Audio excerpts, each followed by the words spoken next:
గురుగారు, పాపి చిరాయువు అని అంటారు కదా, ఇది అన్ని విషయాల్లో కూడా సాధ్యమవుతుందా? ఎందుకంటే లోకంలో పాపాత్ముడు ఎక్కువ కాలం బతుకుతాడు. పాపీ చిరాయు సుకృతి గతాయు, ఇది ఒక శ్లోకంలో ఉన్నటువంటి ఒక పాదం. పాపాత్ముడు ఎక్కువ కాలం బతుకుతాడు, మంచి పనులు చేసినటువంటి వాడు తక్కువ కాలం బతుకుతాడు అని. ఇది అందరి విషయాల్లో ఉంటుంది. కలియుగ సంబంధించిన లక్షణాలు చెబుతూ ఈ 2 లక్షణాలు కూడా చెప్తాడు. ఇది 100కి 90 వంతులు నిజమే, కానీ 10 వంతులు మాత్రం ప్రతి విషయానికి ఒక ప్రత్యేకత కలిగిన వ్యక్తులు ఉన్నట్లుగానే మనం జాగ్రత్తగా గమనించాలి. ఉదాహరణకి ముందుగానే క్షమాపణలు చెప్పుకుంటూ ఒక మాట చెప్పుకుందాం. నడయాడే దేవుడు ఉన్నాడు, కంచిస్వామి. ఆయన 100 సంవత్సరాలు బతికారు.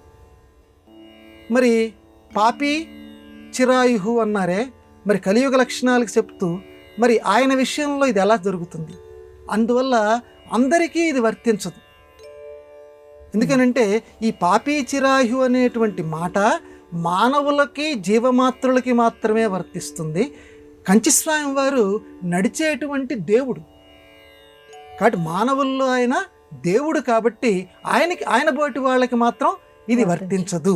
కాబట్టి కొంతమంది సుకృతాత్ములు ఎక్కువ కాలం బతుకుతారు, వాళ్ళ జీవన విధానం వేరు, వాళ్ళ ద్వారా లోకానికి జరగవలసినటువంటి మేలు వేరే రకంగా ఉంటుంది. ఎందుకంటే ఈ లోకంలో దాత దరిద్ర, ఈ కలియుగ లక్షణాలు చెప్తూ ఈ శ్లోకానికి మొదటి పాదంలో చెప్తాడు. దాత దరిద్ర, ఈ కలియుగంలో మంచిగా ఇవ్వాలి అనుకుంటాట, వాడికి మంచి మనస్సు ఉంటుంది, కానీ వాడు దరిద్రుడు ఈ లోకంలో. ఇక ధనిక కృపణ, బాగా డబ్బు ఉంటుంది కానీ వాడు లోభివాడిగా ఉంటాడు. కలియుగ లక్షణాలు ఇవి. బాగా డబ్బు ఉంటుంది కానీ వాడికి ఇవ్వబుద్ధి అయ్యదు. దాతకేమో వాడికేమో దరిద్రత్వం ఉంటుంది, వీడికేమో లోభిత్వం ఉంటుంది. పాపి ఏమో చిరాయువుగా ఉంటాడు, సుకృతి ఏమో గతాయువుగా ఉంటాడు, చాలా తక్కువ కాలమే ఉంటాడు.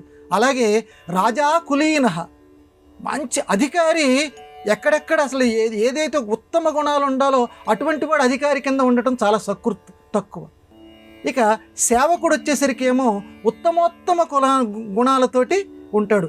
కలౌ షడ్గుణం ఆశ్రయంతి, కలౌ యుగే షడ్గుణం ఆశ్రయంతి అంటాడు. ఇప్పుడు చెప్పినటువంటి ఈ లక్షణాలు. ఈ రకంగా ఈ కలియుగము 6 లక్షణాలతోటి ఉంటుంది కలియుగం అని చెప్తాడు. కాబట్టి అందరూ ఈ రకంగా ఉంటారని కాదు, కలియుగ లక్షణాల్లో మాత్రం ఆ రకంగా ఉంటుంది. కాబట్టి పాపాత్ములు అనేటువంటి వాళ్ళు తాము చేస్తున్నదేదో మనస్సులో ఒకసారి తలుచుకొని ఆ పాప కృత్యాలు చేయకుండా సుకృతాత్ములై చక్కగా ఈ లోకానికి ఉపయోగపడెదరు గాక.